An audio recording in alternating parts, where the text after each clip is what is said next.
అదే చూస్తే బ్యాగ్లే పక్కన దాంట్లో మొత్తం పెట్టాలా? మా అమ్మగారు కాకరకాయ ఈగురు చేస్తారట, చెప్పారు కదా ఎలా చేయాలో. కాకరకాయని కసా మధ్యలో కట్ చేసి దాంట్లో చక్కగా ఉప్పు, మనకు ఒక మంచి రెసిపీ రెడీ అవుతుందని చెప్తున్నారు. కాకరకాయ ఈగురు అంట. సో దానికోసం ప్రిపరేషన్ ఆల్రెడీ స్టార్ట్ చేశారు. సో ముందు కాకరకాయలన్నింటినీ మనకు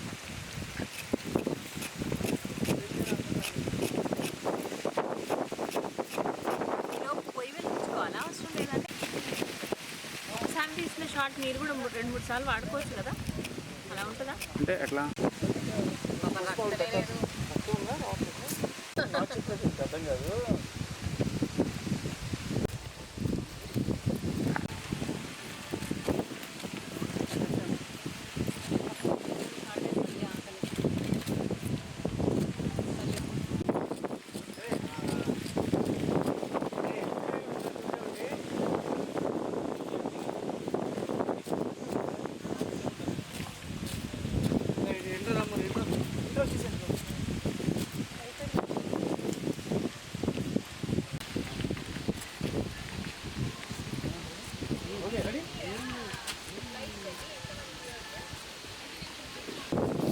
ఆయిల్ పట్టిన వాటిలో పూసి ఆయిల్ వేసి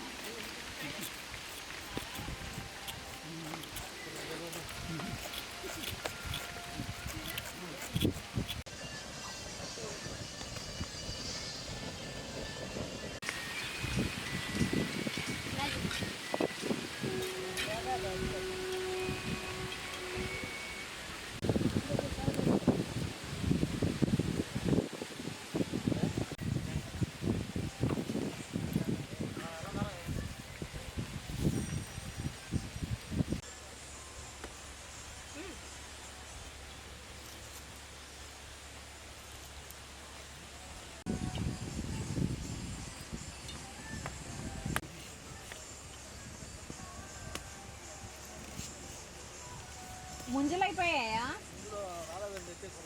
ఒక అరగంట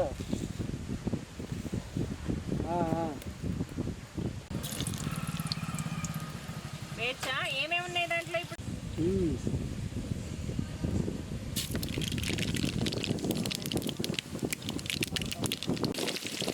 సో కాకరకాయ కారం కోసం అని చెప్పేసి ముందుగా పోపు దినుసులు ఫస్ట్ బాగా పెట్టిన తర్వాత దాంట్లో కొద్దిగా ఏంటి కొద్దిగా కాదండి, ఇంత ఆరోగ్యంగా ఉన్నారేమో, మంచి నూనె వాళ్ళు వాడేది బాగుండేదేమో, అందుకోసం తను ఆరోగ్యంగానే ఉండి ఇంత అంత లోపలికి అంటారా కరెక్టే? ఇప్పుడు ఏం వేస్తుంది? ఆ కర్ర లోపలికి అనొచ్చు కదా.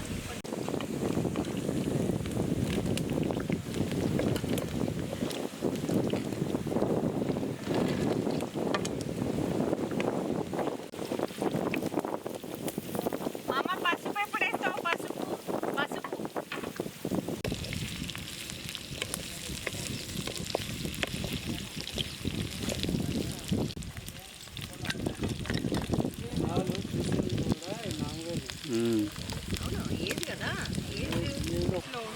వాళ్ళకి మిస్ అయిపోతుంటారు, వాళ్ళకి చాలా టచింగ్ ఉంటుంది.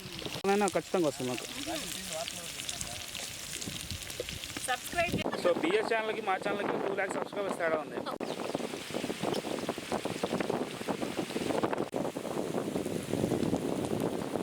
కరివేపాకు వేసావా?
బామ్మేమో మనకి ఇగురు అని చెప్పింది.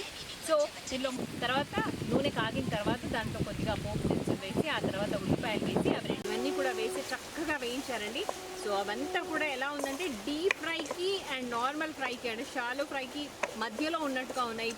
ప్రతి ముక్క ప్రతి ఇంగ్రీడియంట్ దాంట్లో ఏదైతే ఉందో అవన్నీ కూడా కాకుండా తను కాకరకాయ వేసిన తర్వాత కరివేపాకు వేయడం, అలాగే కాకరకాయ వేగిన తర్వాత పసుపు వేయడం, ఇవన్నీ కూడా తన స్పెషాలిటీస్ని చూపిస్తున్నట్టుగా అనిపిస్తున్నాయి. పడింది అని చెప్పొచ్చు.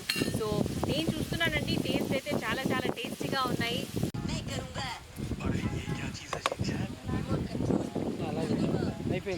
టేస్ట్ ఎలా ఉండబోతుందో ఇంకా ఆల్మోస్ట్ రెసిపీ అయిపోతుంది.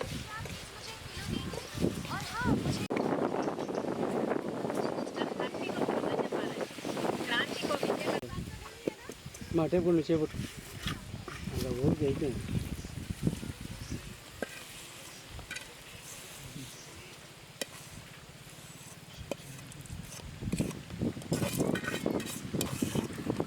నువ్వు టేస్ట్ చూస్తావా? చూడనా నేను ఎలా ఉందో? అంతేనా? సూపర్ టేస్టీగా ఉందండి. కాకరకాయ తింటున్న ఫీలింగే లేదు సార్. అంటేగానే చాలా మంచి మంచి వంటలు చేసినందుకు థ్యాంక్ యూ సో మచ్.